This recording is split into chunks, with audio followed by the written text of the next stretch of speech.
All right, family, welcome back to the Boys Will Be Boys podcast. As you can see, we have some lovely guests. I'm with my lovely co-host, Hello. Phoebe. And I'm also with some good friends of ours, like our older brother and older sister to us. This is Gary and Julie Gallimore. And just welcome to the podcast. Thank you for coming on. Well, thanks for having us, man. Thanks for having us. Definitely. Yeah, no, it's a pleasure. I really feel like you guys have been low-key mentors to us, kind of informal mentors. And, we've taken so much from you guys, just even by observation. And, I definitely wanted you on this podcast because I feel like you have a lot to offer. Today's podcast will definitely be talking about marriage, but also parenthood. And that's one of the things that both Phoebe and I really admire about you guys is the way that you relate to each other through marriage, and also as parents, like your kids are like model kids, and you can see that. She said, "Oh, okay, thank you." Yes, they're cute. They're cute. For real though, man. Honestly, I really love your kids, man. Like they really are model kids, and I feel like that always reflects on the parents, right? Like, of course, as Black people, we always know, like, whenever a kid's acting out, the first place we look is the parents. No, you know what I mean? true. And then if they're good kids, then we also look at the parents too, right? So, Yeah. So that's something that we really admire about you guys, and so that's why we wanted you on the podcast. Well, appreciate that's awesome, and I love when you said informal mentors. One of the biggest things that we've learned is because we've tried to find mentors ourselves, and we look at people's lives and we're like, okay, this is going to be mentors, but there has to be a relationship there. Like, you can't just go to people and say, I like their life. Can you be my mentor? Right. There has to be a connection where they can just comfortably speak and you can comfortably speak as well. So I love when you use that phrase, informal mentors, because that's truly what mentorship is. Right. It can't be I'm going to approach you, but more of like, let's build that connection, and as time progresses, we can comfortably speak with each other. Right. That's what I've learned just in my own personal life. Right. No, I agree. I think that's so true.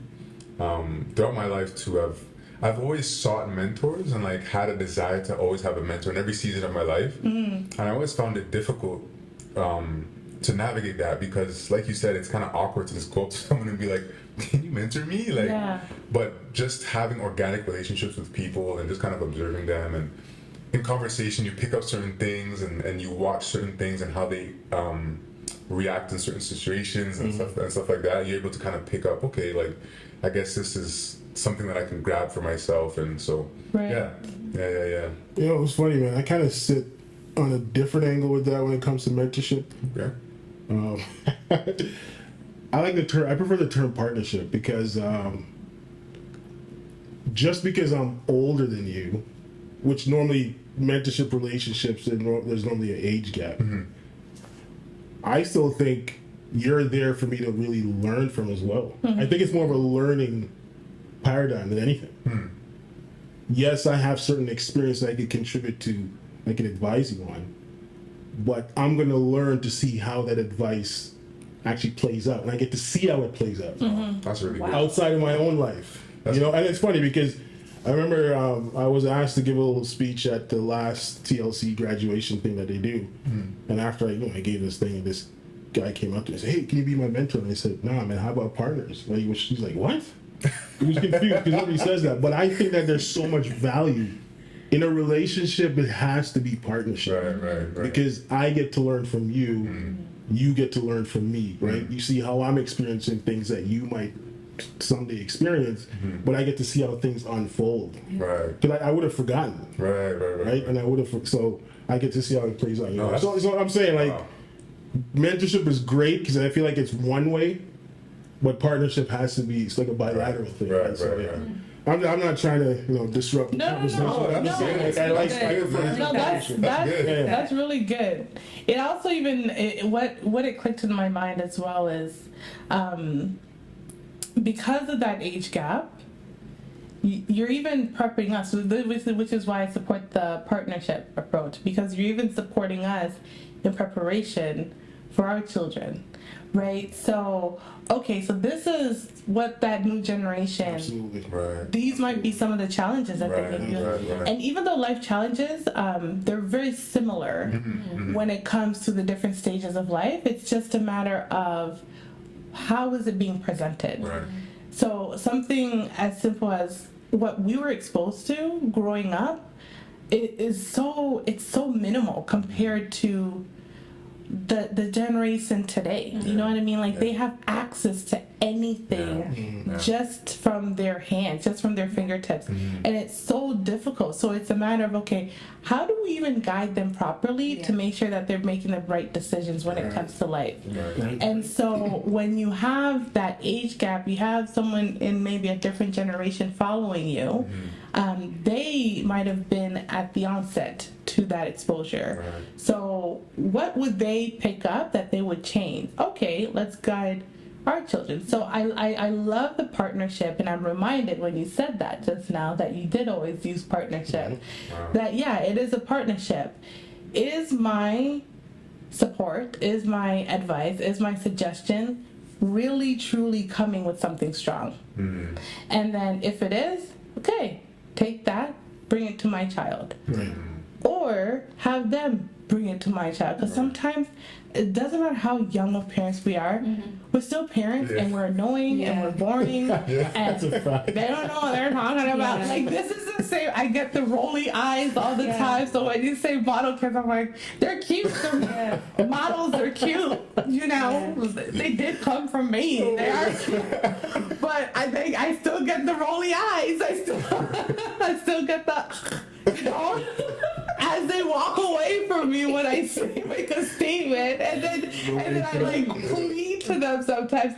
People listen to us. Sometimes people even pay us so they can hear our words, and you get it for free. And they're like, we don't care. I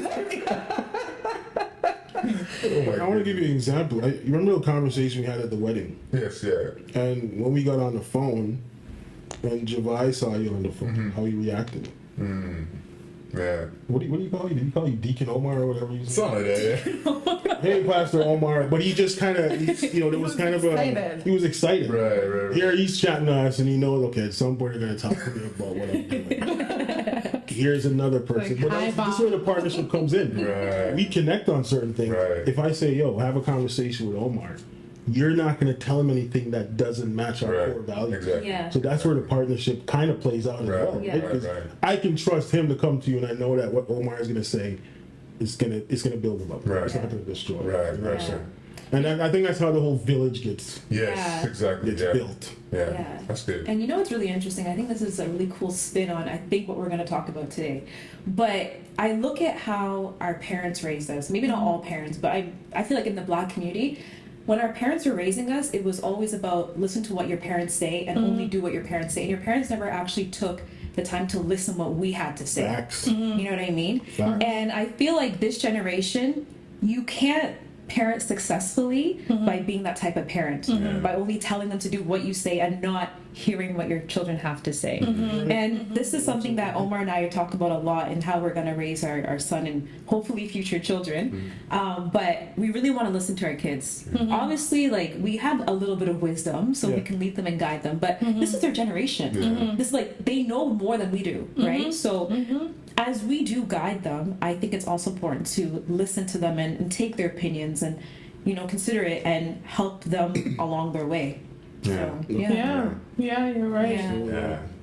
No, that's good, man. That's good. See, this is already so good. Like, we haven't even started yet. Like, and it's already good, man. Like, this is really good.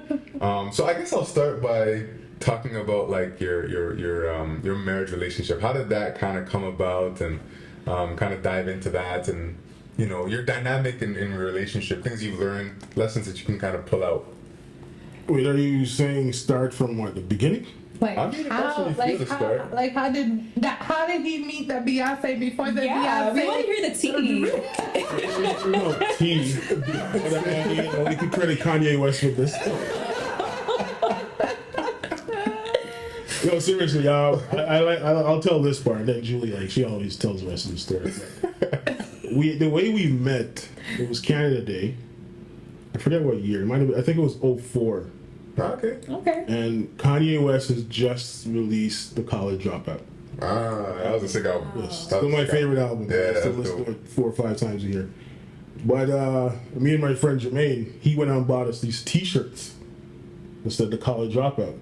Like long tees, because long tees was in right back in the day, right? My goodness. So I was rocking the long tees, some long FUBU shorts, Oh god. and the FUBU Air Force One type Oh shoes. my gosh. So this is what I wore downtown on Canada Day. And I remember I saw there was there's a mutual friend that I'd met because I was a couple of years ahead of her at Carleton, and her name was Mackie, and Mackie came and said what's up, and I saw Julia and I asked her if she was coming to Carleton because she looked like one of her friends. I don't know why, I thought it was her sister, so I'm like, okay, you look like your next step is university, so you must be coming to Carleton. Such a random connection. So I said, hey, you coming to Carleton next year?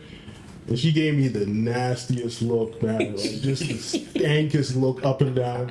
And she told her friend, yo, get out of here, man. Can you see this guy's crazy?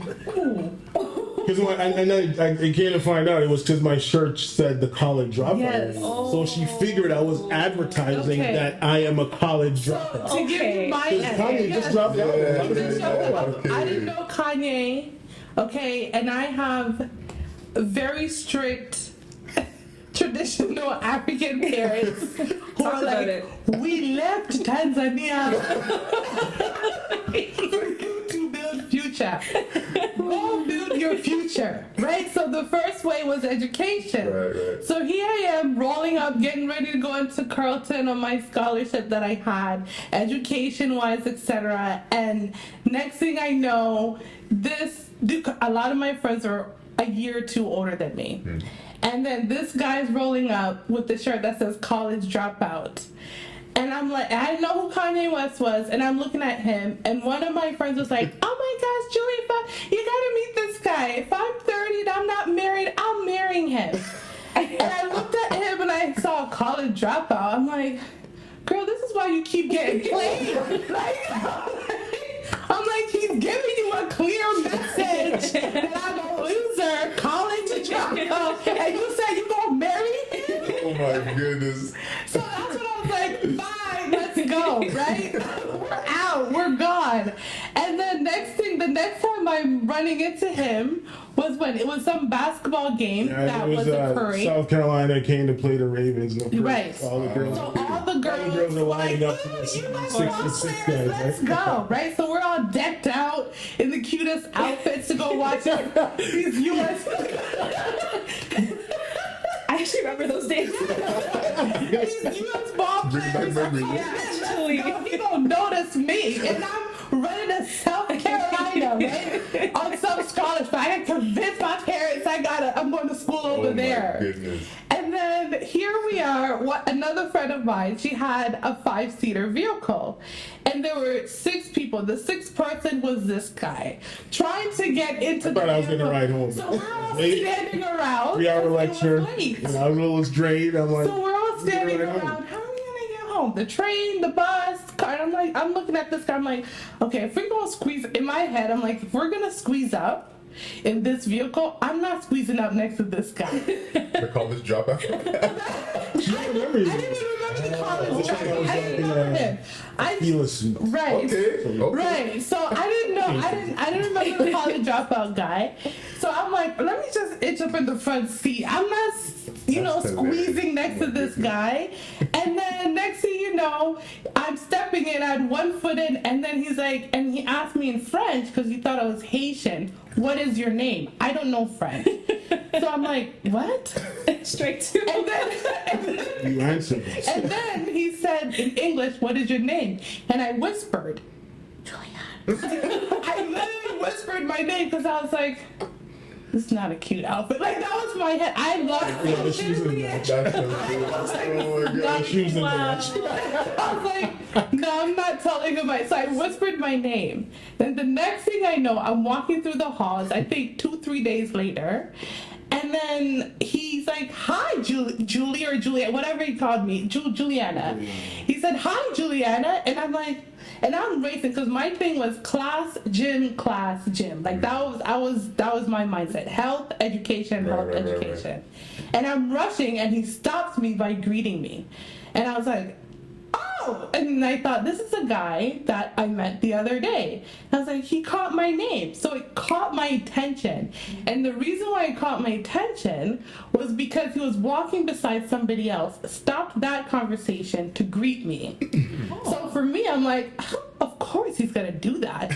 But it caught my attention. The next thing I know, I would see him coming around at that same time around that class. Strategic.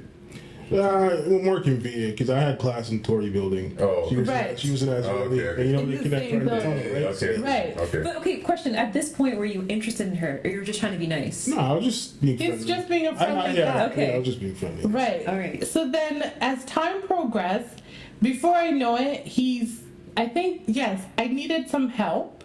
So he would kind of help me out from time to time within the library.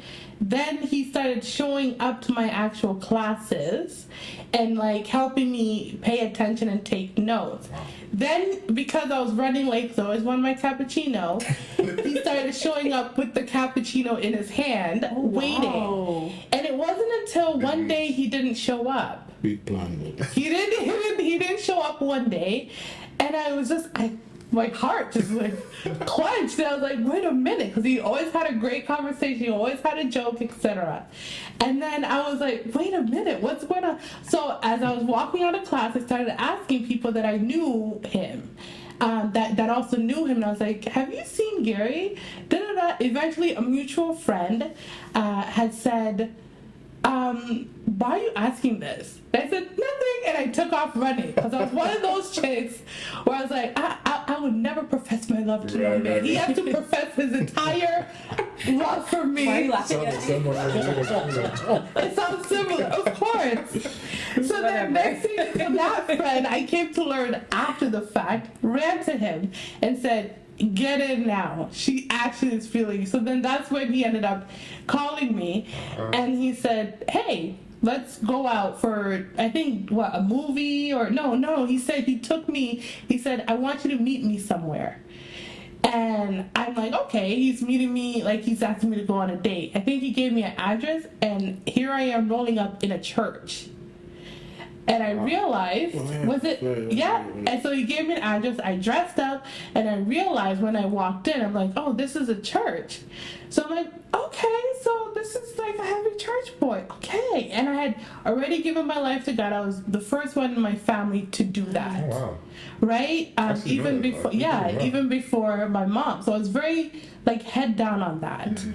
And then here he is inviting me there, and I didn't know this is where he was bringing me. So then the next thing that occurred within the church after praise and worship, they're calling up the youth pastor to come preach. And I see him get up. And I was like, what's he doing getting up? What does he know about this? Yes. So then he goes up, grabs the mic, and I was like, what? And I see green pants that's 4-pleated with an orange shirt and white socks. I'm like, this is not a cute outfit. Wow. But what impressed me, this man, listen, different shades of khaki. Until today, this is what he's gonna tell you. It was not khaki. It was green dress pants that was pleated for. That's not attractive. With an orange shirt. And that's when I was like, his fashion game was never on par. Until today, a lot of the times I'm laying out his clothes. If we have to go somewhere. But that's what happened. And at that point I was like, okay, this guy has like, he has what I'm looking for. Mm-hmm. Humility, because he was running a youth ministry, and he never blasted it. Right. Like, it showed in his life. Right. You know what I mean? That he was a good man, he loved God, he was never quick to talk about it, but he just lived it. And that was a big piece of what I wanted in my future. Was I want somebody to just embed God in their lives. You know what I mean? And then on top of that, education was also important for him. Respect for people, it doesn't matter where they were in life and what they were doing in life. And he showed that consistently. So with all of that combined, that's when my heart just poured heavily into him. And I was like, okay, this is my future. This is my future. But the strategy was to try to figure out how long will it take for us to get there? Because how do I go back to my African parents and say, in 6 years, I'm going to marry this guy, right? And then we're coming from 2 different cultures. Yeah, it's huge. So that was a big portion too. Like, you know, coming from Tanzania, he's coming from Jamaica. How would we in the future blend those 2 together? Right. We've been blessed to have, you know, 2 sets of parents that actually enjoy each other's company. They've built a friendship with each other. Where holidays, where, you know, the mothers will kind of plan the meals, and I'm like, okay, I'll bring the salad, and that's it, right? So it's meant into that, and that's all God's hand. But that's how we pretty much met that funny story of. I really like that. Yeah. Really? I really like that. That's why I can't, you know, when I see what's happening with Kanye, man, I gotta. You can't get too mad, huh? It was an important part of my journey. Yeah. That's good. That's good. So one thing you said though is that the one thing that you picked up about Gary was his humility. Yeah. That even though he was in leadership, like he held a leadership role, he had responsibility. He didn't throw it around. He didn't like throw his weight around, basically, right? Yeah. I think that's something that's so important to kind of pick out, because I think a lot of times men sometimes feel as if to feel valued, they have to push that in the forefront, like this is who I am, this is what I do, kind of thing. Yeah. As opposed to allowing your character to speak for you, and that being the kind of first touch point that people get in their interaction with you. You know, I think that was really, really good. I think that's really good. I think, not to cut you, I think even to that though, because I mean, the way Julie's telling the story, it's obviously a lot of her perspective. There's a lot of. There's things that Nah, because what she didn't say is that 04, December 30th, 05, we're getting married. She's 6 months pregnant. Yeah. Javai's being born 4 months later on the last day of lectures. I'm going to the hospital to meet her. You know, baby's born. I go back, write a bunch of exams, fail a bunch of exams. I can imagine. She defers her exams, and, you know, now it gets real. You know, so you could figure out all the stuff that happened there, you know, in that whole 1 year span. Big change, big transition. Right. You know, but, you know, to her point, I think one of the things that she's always said and modeled is that, you know, you're responsible for protecting your marriage, and the way she treats me is going to dictate how the public treats me. Right. Because, like I said, she was 6 months pregnant when we were getting married. Youth leader, 6 months pregnant. Right. You can imagine that traumatic experience. You know, dealing with, you know, the people at church and, you know, family and all this stuff. That was very, and on her side, it was crazy. You know, so I always knew and felt that, and to your point, a man's job is to provide and protect. Right. So once baby was born, I had to hit the ground. That's where your head is at, yeah. I had to go provide. Yeah. You know, but the danger there is that you could get caught up in providing that you forget to protect. And that's not just like, you know, exercising brute force and trying to fight everybody. Right. It's protecting, you know, your household, like in the values. Your wife's dreams, you know, giving her that platform to re-immerse herself after, you know, she chose to take care of the kids and didn't work. Right. And when it was her time, you give her the space to get her stuff done. Right. You know what I'm saying? So this whole provide and protect, those are 2 words, but it's a big responsibility. It covers a lot, And the other thing, you can't protect people that don't want to be protected, and you can't provide for people that don't feel that they need your provisions. You know, so there has to be a conversation. There has to be a lot of talking, a lot of listening, a lot of understanding, a lot of communication. Right. So, you know, within that year and a half, there was a lot of growing up, and you don't fully mature on, you know, time will tell. You're still gonna miss a lot of lessons. So there will be growing pains. You're gonna miss, like, I think it wasn't until probably the last 5-7 years that we started just figuring this thing out that, hey, let's just put each other first. You know, like everything that happens in our lives, we gotta filter it through this. Right. Everything that has to filter through the space. And my dad, I remember I was having a conversation with him, and he said something really profound. He said, you know, as your dad, I'm gonna advise you, but if I tell you something and you take it to your wife and it creates problems in your marriage, leave it out.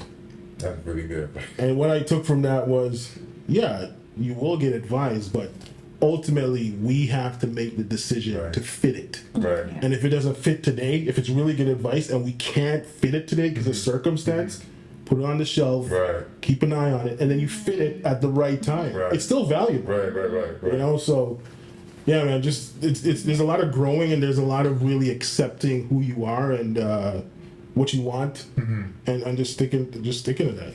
Man, that's tough. Yeah, that's really tough. And thank you for vulnerably sharing that too. Yeah. I actually wanted to ask you guys a question because you said that for the past 5-7 years you realized that you just have to put each other first, right? So the first example that I took was that, like, your dad gave you advice and you put each other first by realizing it didn't fit at that moment. You put it on the shelf and you took it back later and let it fit where it needs to fit. But what are some other examples of how you guys put each other first, having a family and so many other responsibilities? That's a very good question. One of the things that I always push for women is, yes, you put your children up there, they need to be taken care of, but use the resources around you. Because the man, he has his own needs as well. And being married to a black man, they have this stigma, they have this aura around them where they are put out there in the media that they just have to be strong. Yeah. And they don't have a place where they can be vulnerable, they can shed their tears if they need to shed their tears, etc. And that has to be within the comfort of his woman. And if you are not giving him that space to do that, he's not going to do it. But as women, we desire for him to do that, right? And it's going to take them a very long time before they open up and share just like hurtful things that bother them from youth to present in every aspect of their life. So for me, is learning the resources that I have. I'm quite blessed to have, you know, my very active, like, ready to jump in parents, not even just mother, just my parents, both of my parents. If I'm saying, hey, I'm going to be gone for a month because I'm going to celebrate my husband's 40th birthday, they're like, okay, let's go. Bring the kids over. Tell me the school schedules. Tell me what's going on. So that way he has that space to be able to say, my wife is here for me. So that's putting him first. That's me letting him know we have our children together. We're blessed. We're grateful for the kids that we have. But at the end of the day, you take priority. You have a very big seat. And that in itself is the definition of true submission. And that leads him towards a pathway of wanting to protect. Because everyone is gonna protect what they feel is most strongest to them, right? So people can come in my direction with craziness, and he's the number one person to jump in without even wanting to hear what they have to say, right? If I have a goal, if I have a vision, he's gonna try to figure out, okay, how can we execute this? Does this line up with what life is? Does it make sense? And then there's certain things, yes, I have to learn and just say, just wait, because I believe he's a wise man. I believe he holds what I say and what I do to value. He may not see it now, but God will speak to him. And all I have to do is run to my knees and say, God, talk to him, because I see this. He may not see it now, but I see this. But because that space of comfort and that space of vulnerability has been built, he'll come back and say, you know what, I was wrong. Julie, let me hear what you said again. Right. And that's when I know, okay. So it's showing him those angles of, here is submission, here is your space, because you are top notch in regards to being the leader of our home. Wow. Yeah. That's really good. That's really, really good. Wow. Yeah. So it's essentially like basically just elevating your partner in the relationship and placing value on them. Yes. Letting it be very evident that you're placing value on them. 100%. Yeah. 100%. That's really good. And That's even really just good. small things. I mean, he could, his mom jokes about him all the time about how he hates the kitchen. When Sunday dinner, within, I guess, the Jamaican culture, is rice and peas, oxtail, etc. Yeah, every Sunday they're making Multiple something like meats. that, multiple meats and all of that. That's so So that's interesting. what he kind of grew up on. So I remember in the beginning of our marriage, even, for me, I'm used to my type of foods, right? So I'm thinking, okay, I'll make that, and I'm busy making it, and he's just silent, just like, I can't eat this, right? Then that's when I myself had to humble myself and say, okay, Mama Gallimore, how do I make your rice and peas? How do I make your oxtail, your curry goat, you know what I mean? Like all of them. And as soon as I started, he's just gobbling up everything. So he's not quick to run to the kitchen. His mom teases him all the time about all he does is make spaghetti and meatballs. Or tacos or all of that. Something as simple as, because one of his love languages is acts of service. Something as simple as me making him his Sunday dinner, putting it on a plate, and literally bringing it to him and serving him. Even in a jokey manner, some like on a knee, like that in itself is him saying, yeah, she takes what's important to me and is presenting it to me. So it doesn't mean that, because you are gonna have men that love to run into the kitchen as well, and there are moments where he'll run in and do his 1-2 quick things because he could care less for the kitchen. But it's understanding what is putting priority. What do you appreciate, and then let me implement that. Right. For me, it's quality time and touch. Like just this alone. So I'm like, okay, now it's time to cuddle. For me, it's okay. We're rolling in the bed and like legs are crossed as I'm watching Netflix on one end and he's watching some crazy YouTube video. And all of our legs are intertwined somehow. You're good. I'm good. Good. Like we don't even need to be talking. I'm good. Eventually we'll talk, right? Over something dramatic with the kids or life or etc. So it's you're absolutely right. It's just showing the other, you are up here and using the resources that you have. And we're quite fortunate now. Our kids are in those older years. Yeah. So we can say, deuces, we're out.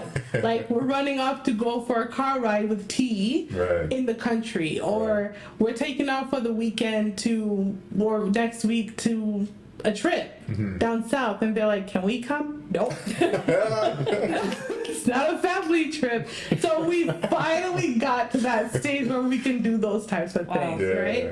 It takes work though. It takes work. And being patient, because like she said, look at the resources, look at your situation. Like, you guys have a very young child, right? We have older kids where like literally we just said, yo, we're leaving. Don't burn the house down. And hopefully we'll be back in a good time where we don't get tempted to burn the house. So yeah, but look for those do small things. Right. I hate when I hear dudes say, I'm not gonna get you anything for Valentine's Day because I show you I love you all year. Okay, you don't. And that's like a low hanging fruit. Just go get the flowers, man. Yeah. Get the flowers, get the chocolates, and just acknowledge the day. Yeah. Mother's Day, Right. birthdays, Right. anniversary. Like you shouldn't just those little things. She's gonna remember, Exactly. Yeah. right? And if you miss one or two or three, she's gonna remember those. And now Right. you got several years to make up. You know, so the small things, the small things matter. Well, we always say this, like the first 5 years of marriage, it's a listening exercise, and we say the first 5 years is because a lot of relationships fall apart between years 7 and 11. Right. Really? Yeah. The stats show that. 50%. Yeah, that's when the divorces happen. Year 7, like things just start getting crazy, and then by year 11, a lot of marriages, will dissolve. Wow. And that's just like the average, right? Right. So, if you spend the first 5 years listening rather than trying to enforce your will Right. on each other, Right. because imagine you enforcing your will on each other, it's just a fight. People don't listen during fights. Right? It's I'm trying to get my voice heard, so you're not really absorbing and understanding each other. Right. So if you're doing more listening than enforcing, when you hit the year 7, bracket, you're gonna know how your spouse responds to certain things. Yeah. Right. And not everything that's communicated is verbal. She comes home from work and she's vexed. She tells you why, some coworker. Okay, so there's some turmoil at work, right? I gotta help her deal with that. Right. You come home, you're extra fatigued. Why? What's going on? Those are the type of listening that you have to do. They don't have to tell you, but you see. Yeah, you can pick up. Right, you see it in the mannerisms. Yeah. You see it in the behavior. Maybe he's a little more curt. Maybe he's, more short. He's not giving full answers or like very, to the point, and he doesn't want to engage further. Like, be curious about that. Don't get vexed. Be curious about it and understand why. Right. Because it's when you understand the why, then you could deal with it. You can work with. Yeah, you can work with the details of a why, Right. Rather than just focusing on the what. Right. So, yeah, the small wins mount up to big wins over time. The home run stuff, it's not going to mean much if you didn't do the small things, because this home run thing is just to make up for the stuff that you didn't do. But if you Like do catch up all the time. if you do small things and you do a home run thing, that home run thing is magnified. Yeah, exactly. Yeah. Yeah. No, that's really good. That's actually really good. And I want to kind of pick up on this because you said that within the first 5 years, building that foundation to make sure that through year 7 to 11, you're solid. Like, how did that look like for you guys? Because you guys are young. Yeah. Like we're in our we got married late 20s, right? Yeah. So I mean we're already kind of not have life figured out, but like you know what I mean? You figured out a lot. Yeah, you know what I mean? But to get married like super young, like haven't finished school yet, like all that stress, like how was that? Like how did you guys manage that? Like what kind of tools did you guys develop within your marriage to kind of work through that 5-year season and be able to establish that solid foundation for yourselves? So maybe I'll go first. What you see is the post 11 Right. experience. Right. We didn't listen well. Like there was a lot of enforcing. So I'm not suggesting to do that because we did it. I'm suggesting to do that because we didn't do it. So when we hit that 7-year mark, it was like hell broke loose, man. Wow. Like I can tell you I'm fortunate that Julie's still here. Dead serious. Wow. Like this should have been over. Wow. And that's what I'm talking about. You protect your relationship by how you behave in the relationship, Right. so to speak. Like she makes people respect me because of how she behaves towards me. Right. Other than that, everybody's just saying, okay, he's this, he's that. But she contradicts everything everybody else has to say. Right. So yeah, we didn't.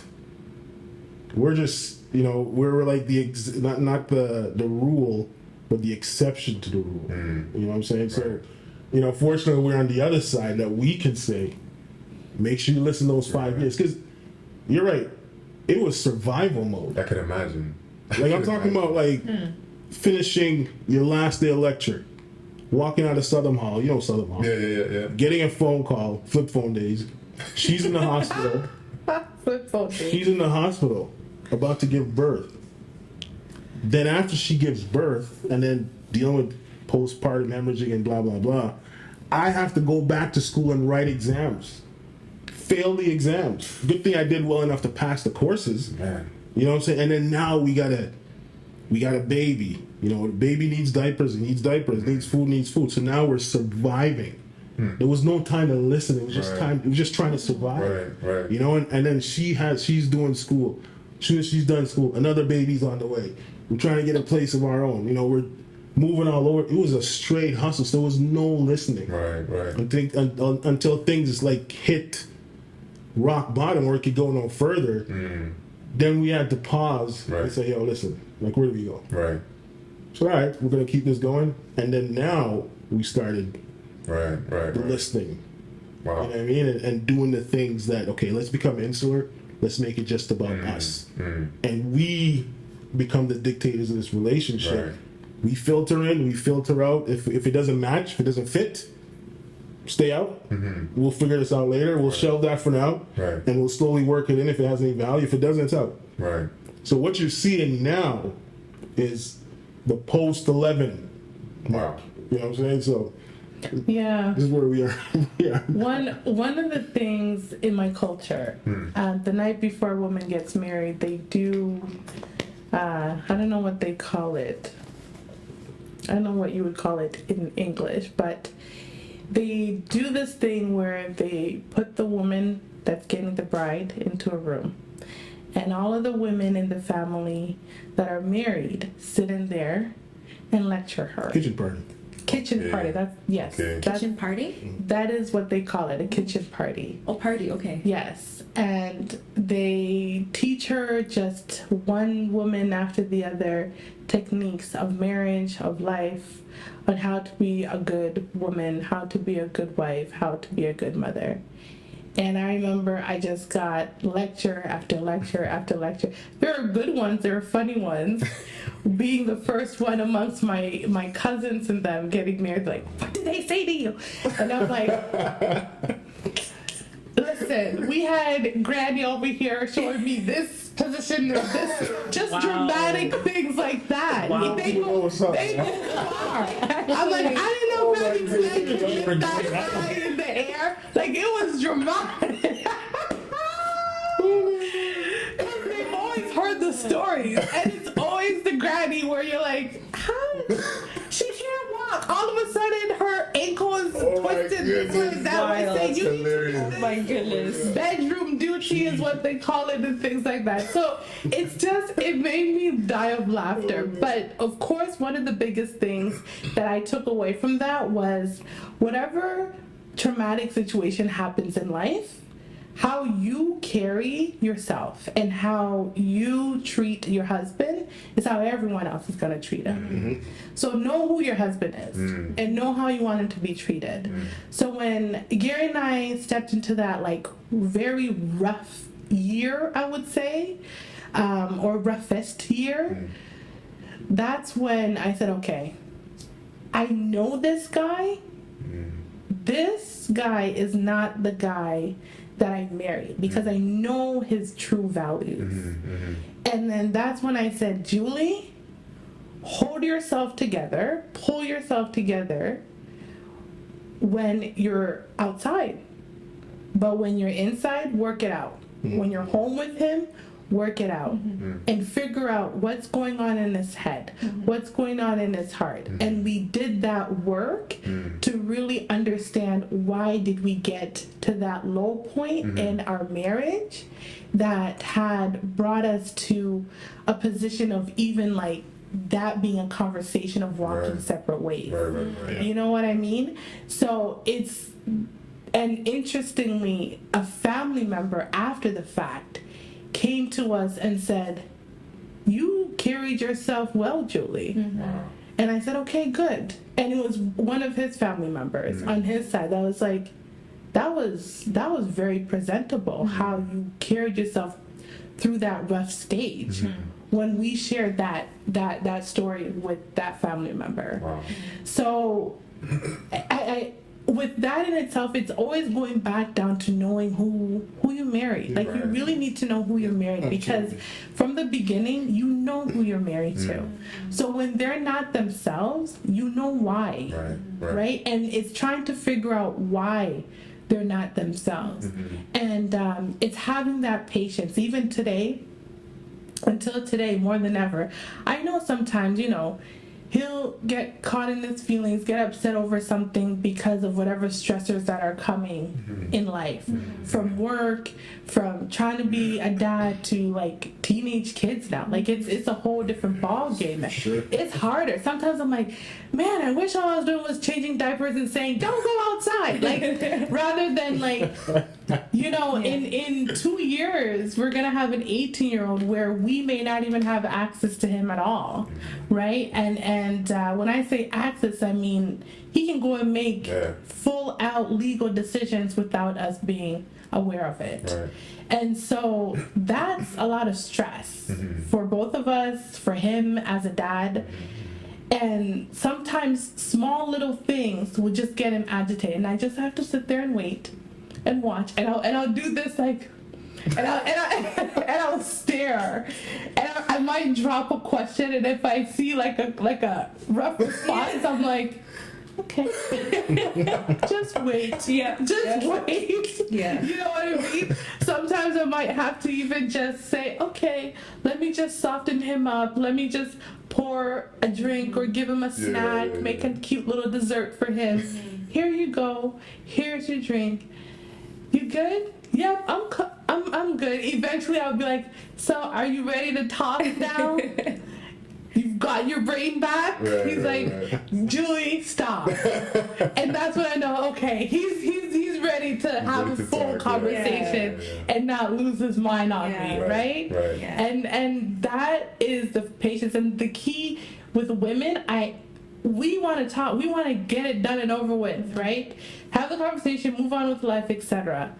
Sometimes it could take a week before you get to that. It's just having the patience, but being able to still show the love, and it's being able to provide that space of comfort. When he's ready to speak, he will come up and speak, because you know you have that security, and he knows he has that security. So continue with life. Don't hold back on the love as you're waiting. You know what I mean? That's it's hard. Because you have to let go of yourself for a second. That's a really hard thing to do. And it's the build-up of seeing the consistency coming in from his end that eventually I'll come to you. And vice versa. I mean, he knows right away, right? All he needs to say is, Julie, you ready to talk about? Oh, let's go. I'm ready to complain. I'm ready to shut down all my meetings for the rest of the day. Let's talk. No, that's so good, because even listening to that from a man's perspective, like, it kind of gives you the idea of what you should be looking for in a wife. Like, you should look for someone that can see you for who you are. Like, and I think that's very important, and I think that's one of the reasons why I felt really comfortable and always feel comfortable on Phoebe, is because she knows who I am. So even if I'm comfortable to have an off day around her.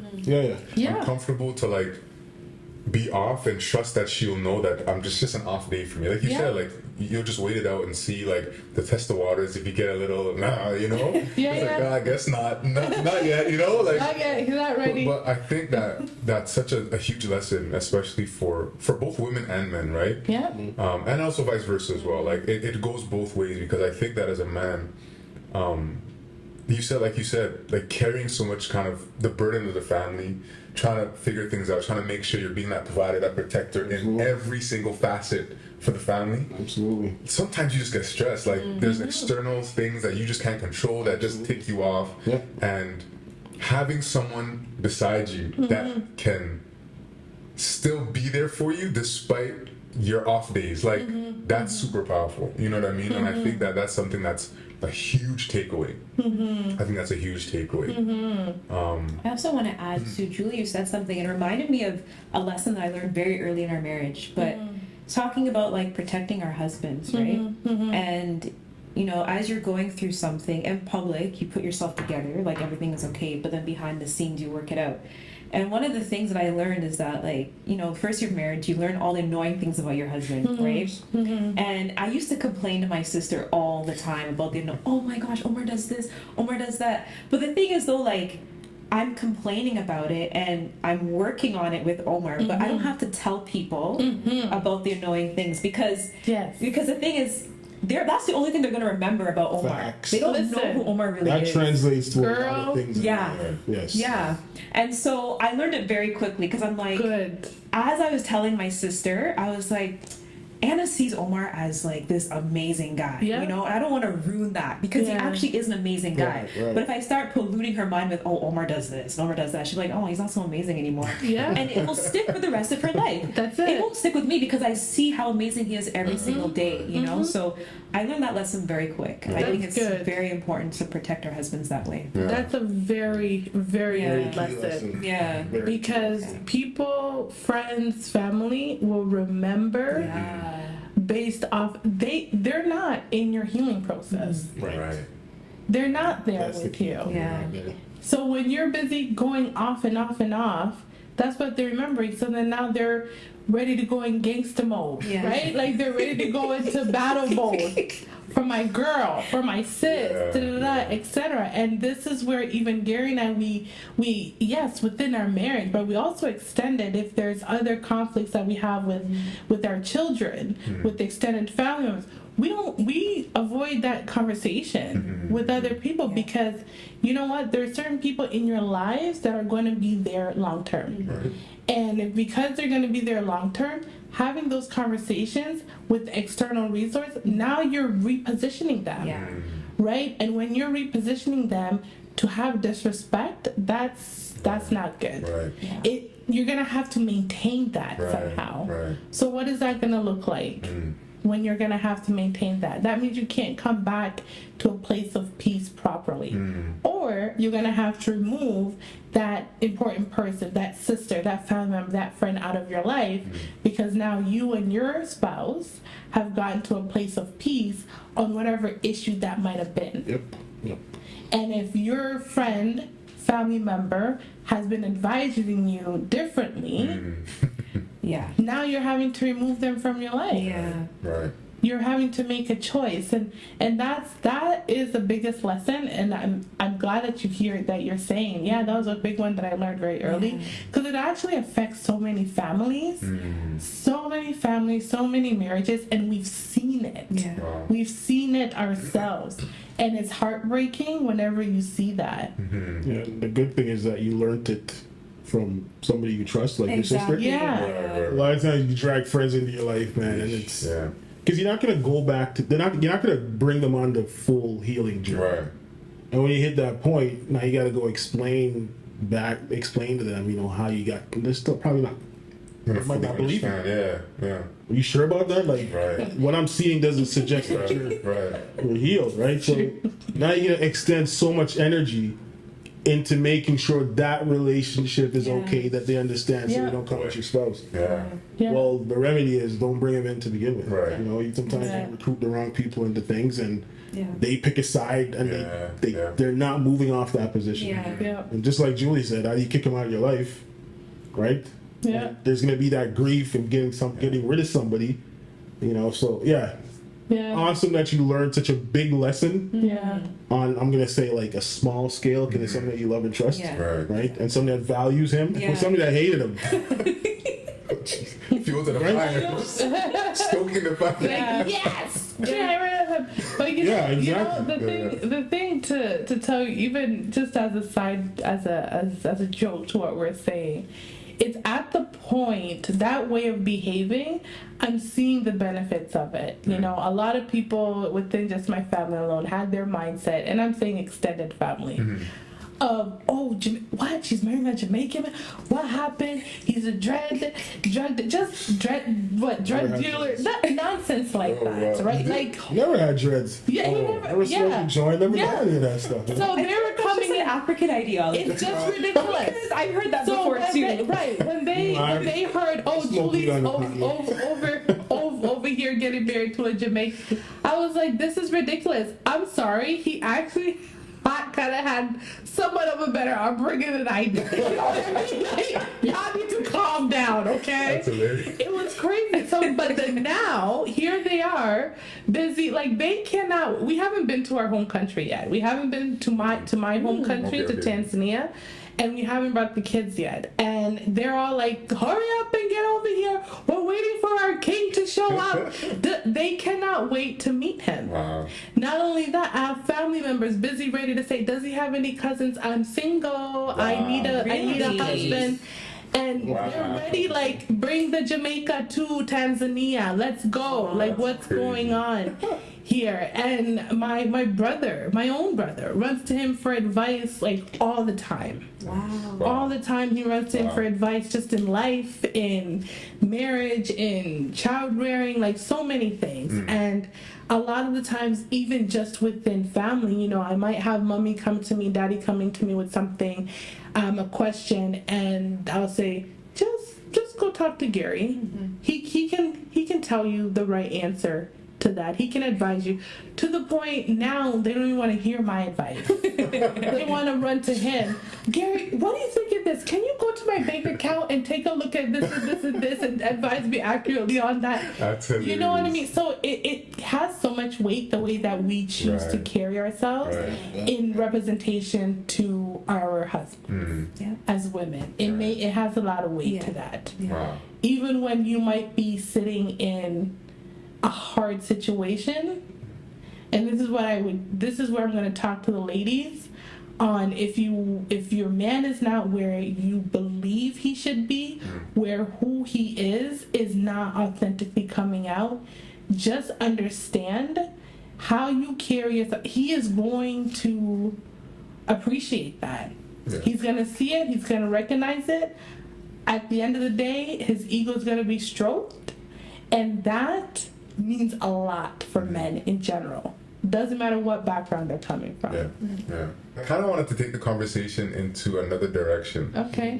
So one of the reasons why, Gary, I really admire your relationship that you have with Javai. Okay. You know, because of course I'm a guy. I have a father myself, and I have a really good relationship with my dad, and I always really did. But seeing it from another perspective, like seeing a younger father and their teenage son and how you relate to Javai, it's inspiring to me because it kind of gives me a model of how a Jamaican Canadian can raise their teenage boy in Canada. Because my dad is straight yard. I love him. Like, honestly, like, such an amazing dad. Like he did so well in trying to relate to us, even though he couldn't at some, like, you know what I mean? He definitely made the effort, like, but it's just different, you know what I mean? And so that's one of the reasons why I really admire you and your relationship with your son. And I kind of wanted to ask, like, how you kind of balance that whole dynamic with having a teenage son while also being married, and kind of how that ties in together. Right. I don't do it by myself, because I think if I was a sole parent in the way that I am, I'd probably screw it up, to be honest. But like, I'm being serious, that Julie sees, like, the way that she looks at things and what she notices, and her communicating that to me allows me to relate to Javai from, you know, not just the way that I want to relate to him, but how he wants to relate to me. So that's where it's really important. Like, 2-parent households is important. Yes. Yeah. Right? Yes, Javai is going to model himself after the person that he, you know, the guy. Right. Me. But there's certain intangibles that Julie has. Right. That she could either communicate to him to help him communicate with me, and communicate with me that I could help communicate with him. Right? So I can't ignore the fact that that's a critical piece of the puzzle. So, and you know, like, I have my expectations for him, but sometimes I don't say it right. I don't communicate it well. So if I say something and it sounds too harsh, or there's not enough information for him to understand, Right. she can hear it and say, hey, the reason why he's not responding the way you expect, because you missed out half of the details. Right. Or he doesn't understand those words, or their tone was so aggressive that he shut down. Right. You know, so I rely on that feedback. to be able to communicate with him. But you know, Javai, like me and him, we kind of share personalities. We're pretty silly, right? Yeah. So you find the wins, the things that you enjoy, and Right. you know, you take advantage of those. Like we love basketball, we play Right. basketball. You know, it's still up to him to try and beat me. You know, I'm winning that series. So Wow. that conversation, He's like, oh, getting close. he's coming for me. But let's see what that looks like when he gets here. Nah, he pulls back on daddy. He knows I whooped his butt. Pull back on me. But Okay. one of the things that I sometimes I look back and I'm like, you know, because Javai has his personality, doesn't talk, but he's a very talkative person, Right. you know. So I look back and I'm like, okay, and we always have this conversation, like, did we screw up at certain junctures in his life? Like the time when we went through what we went through, he was a child, Right. and he was indirectly and directly affected by everything that That's true. we dealt with. We still don't know yet what he's seen, heard, felt, Right. and maybe when he gets older, you know, and he fully matures and his brain development settles, and things might start coming back, and he could say, yeah, actually, this affected me this way, that affected me this way, and this affected me this way. Right. But we went through therapy and we couldn't get any clear answers on what, you know, like what could be affecting him. But one thing I did make a commitment, like, you know, being a Jamaican, man, like, you slap your kids. And every once in a while, you have to, you know, just give him a slap. You know, listen, guy, you got to listen. But I remember I said to him, like, listen, at some point, if I put my hands on you, it will be a fight. Yeah. And the minute it becomes a fight, and you put your hands on me, you got to go. Because I know you're not going to provide for the rest of the family. You know what I'm saying? Like, you're 16 years old. That's not what you're about. Yeah. So one thing we agreed that we talk to each other. Right. And so we went on the journey of learning how to talk to each other. You know, you said something about valuing your spouse. One of the things that I understand with even children, like, they're gonna value what you value as in the stuff that you say, you try to teach them when they feel valued.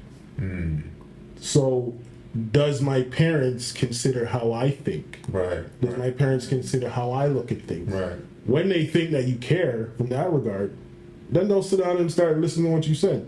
You know, and one time we're on the phone, and Jake now just picked up basketball, and July said, make sure you listen to Daddy.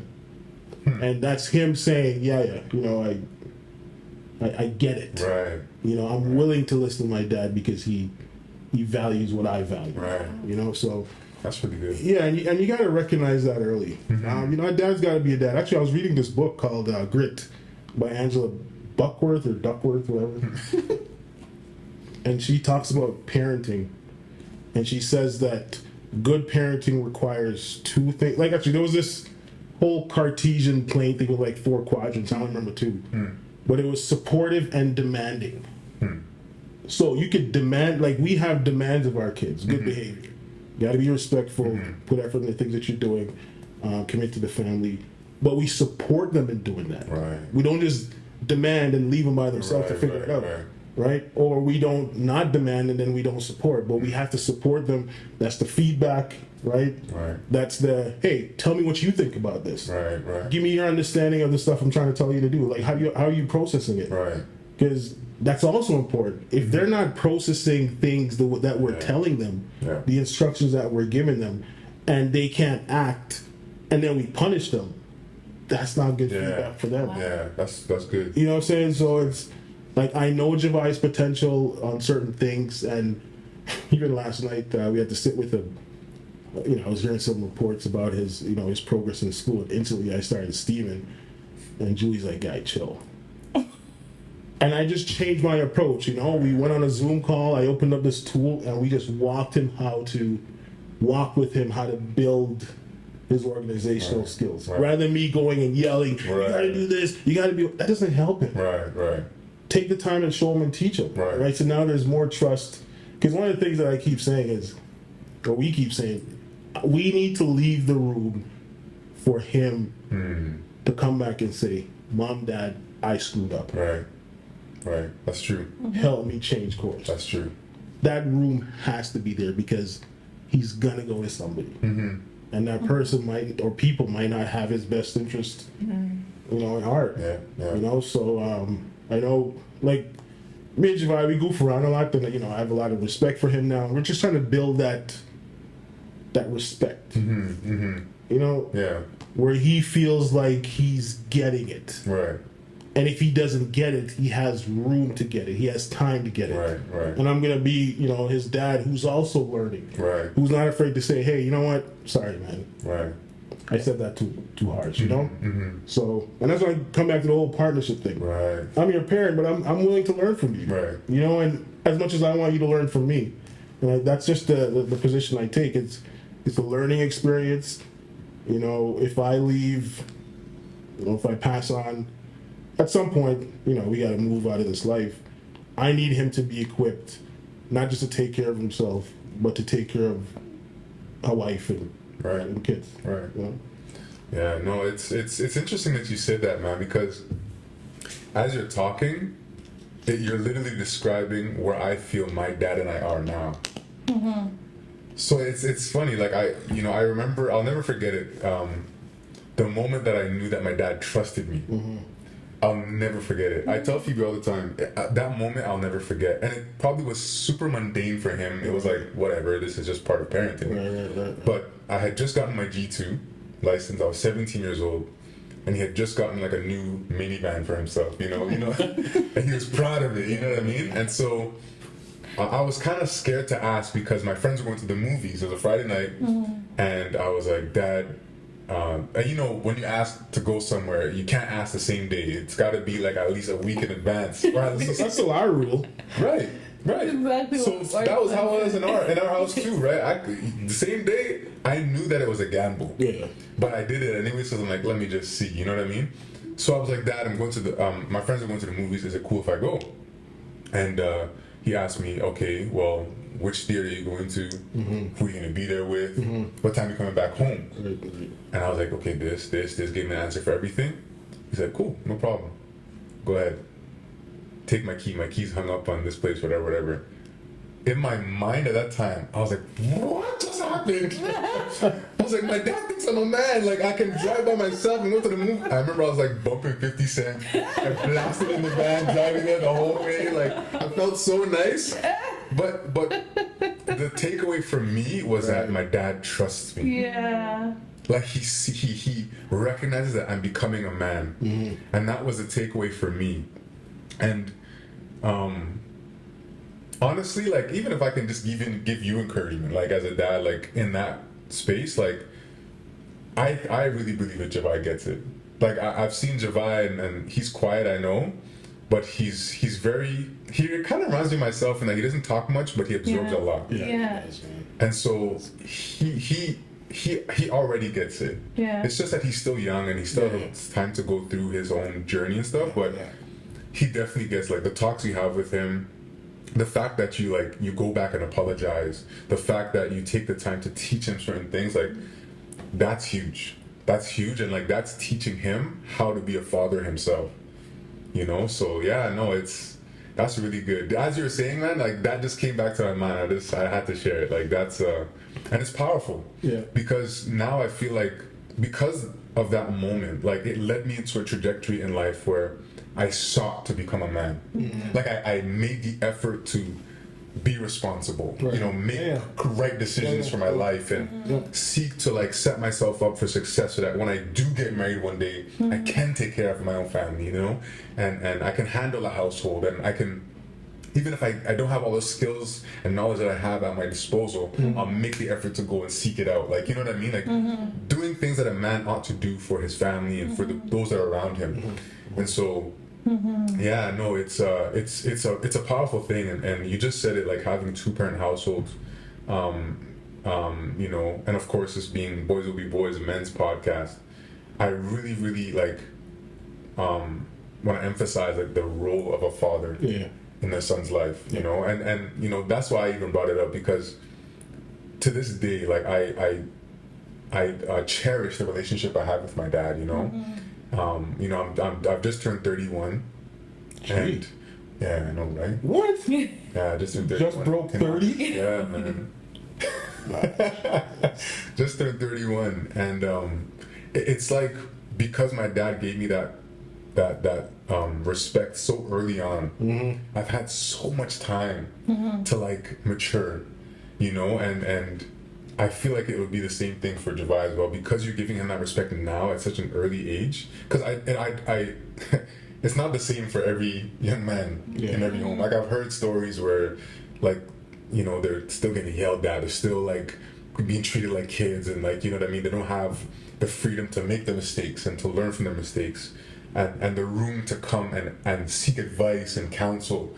So the fact that you're giving him this at this stage, you know, like, it's so powerful.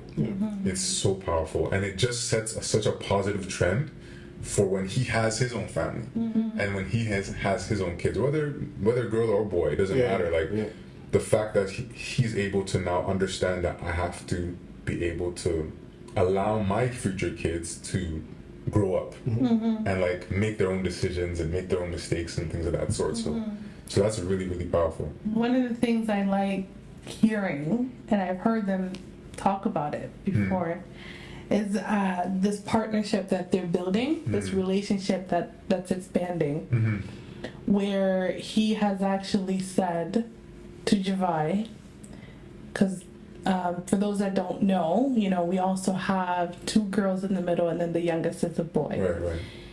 And he said, Javai, when your sisters come through with their men, it's you and I going in and saying, don't come in here and screw. And Javai said, yep, exactly. So now, you know, he kind of stepped away to try and build his career or his life, and we gave him that opportunity to, you know, expand his education and open up those opportunities. And just recently, maybe just a couple weeks ago, when school started, you know, Gianna came home talking about some boy that was busy like rolling up on her. Right. So I called Javai. I said, Javai, I FaceTimed him on purpose when he saw Mama's reaction with her head wrapped up and everything, no makeup on. And I said, this is what happened. I'm repeating Gianna's story. He said, what? Get her in the room. I said, perfect. Gianna, come in here. Gianna comes into the room before Dad even rolls in. Gianna comes into the room. What's up? Why are you calling me? Right? Give him attitude. Give him a pure attitude, right? And so I said, your brother wants to talk to you. Javai was like, listen, when I roll up back home, okay, and I finish or get on Christmas break early, I'm coming home and Mom's gonna drive me to school, and I'm rolling up to the school, and I'm gonna tell this kid to back up. Wow. I said, tell her, Gigi. I said, tell Gianna, Javai, please tell her this. And I said, good job. I'm like, this is your job now, and it's because of their friendship that they're building. Right. And I love seeing that transaction, that transformation. What's the right term? Yeah. I love seeing that transforming, because now I feel, as a mom, as a woman, I showed him what a good woman should look like. Right. I've opened up that door for him to say, Mommy, I want to talk to you about something, right? So now is when I can step back, and I'm now saying, don't bring no dumb daughter-in-law to me.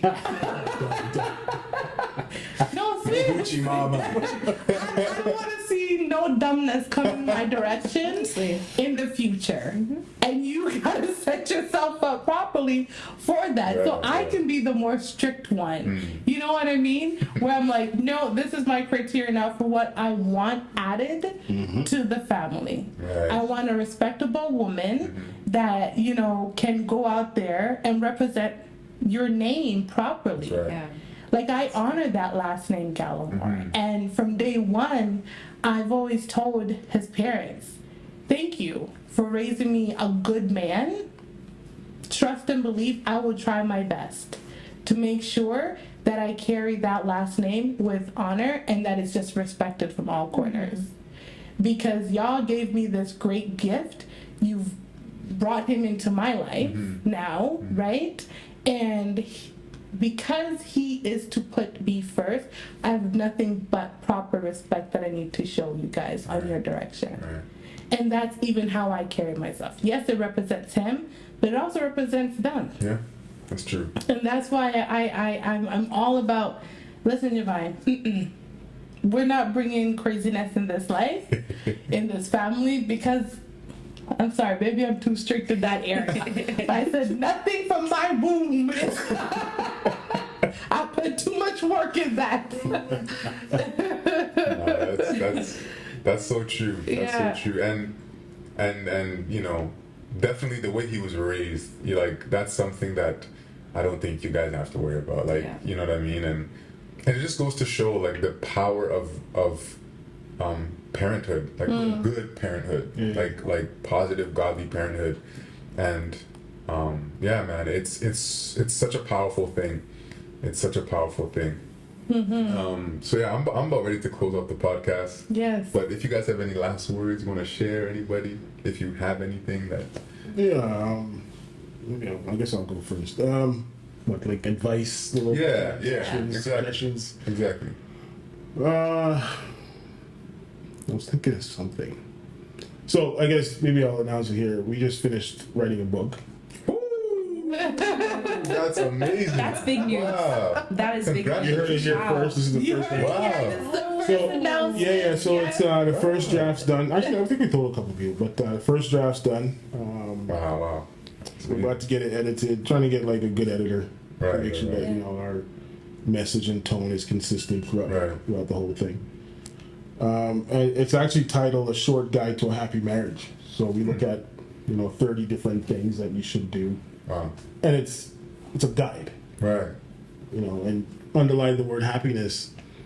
Like we pursue happiness and sometimes we stress ourselves out to be happy. Right. Because we think that these things together will bring us happiness. Right.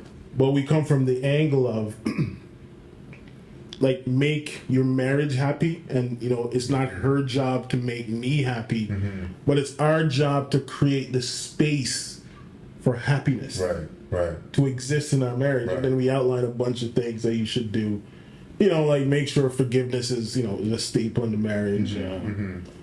What do you call it?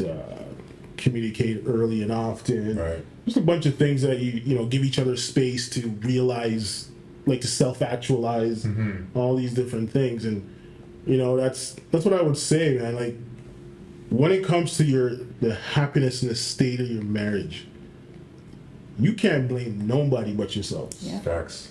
That's so true. If your marriage falls apart, the people outside are gonna say he did this, right. She did that, that's what drove them apart. But the blame is still between those two spouses.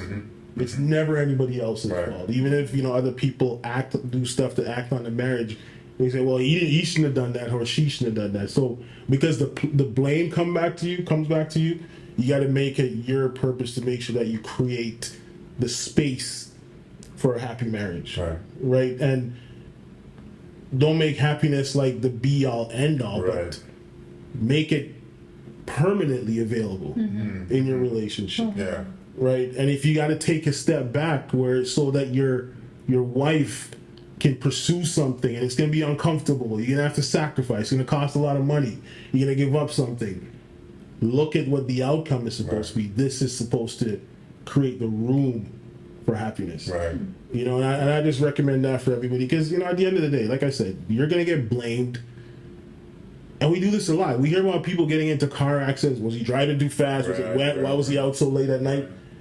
Even though we sympathize, but at the end of the day, we're going to start asking some questions. Yeah. So, well, why don't you just stay home? Right. So, because of that fact, the recommendation from me, I know Julia has something to say, create the space for happiness. That's both spouses' responsibility, not to make each other happy, but create the space to build and preserve happiness in your marriage. That's good. So listen for the book coming out That's Yeah, Hey, amazing. maybe we'll come back here and promote it. that's Yeah. it. Sure, Right? definitely. Yeah, we're coming definitely. back here. That was my Yeah, end come back piece. here I'm and like, talk I don't to need to add anything. Yeah, that'd be We good. will That'd be really promote good. the book here, and you guys will get a good glimpse. This will be our first spot. This is Awesome. what we're Yeah. Yeah, We'll good. come Yeah, This will be Yeah, our that's first good. spot to release it here and make sure that you guys have some form of access to it. Oh, that's amazing. for sure. We love that. Honestly, Yeah. that'd be really good. Yeah, Definitely. yeah. I mean, I don't really have much to add. I mean, it is a journey, and that's the key factor. And one of the things that I'm wanting to see my end life is us sitting on a porch, rocking chairs, and watching cars drive by, and just hearing a whole bunch of grandkids and great grandkids, I hope, running around. And that's my overall vision of life next to this man, is us being able to stand with the whole crew around us. And just when you have that as your mind, like you take every situation that comes in and you try to iron it out. Right. One of the biggest things I said to my husband is, because we're in that phase again with teenage kids, they're building their lives. We don't know where life could bring them, right? They could be living in so many different countries. And I said, the one holiday that I would say everyone comes home will be my Christmas. Yeah. Right. It'll be our Christmas, and we're setting our stage for that, where everyone has no other choice but to come home because mom said, and she's gonna be dramatic and stubborn about it.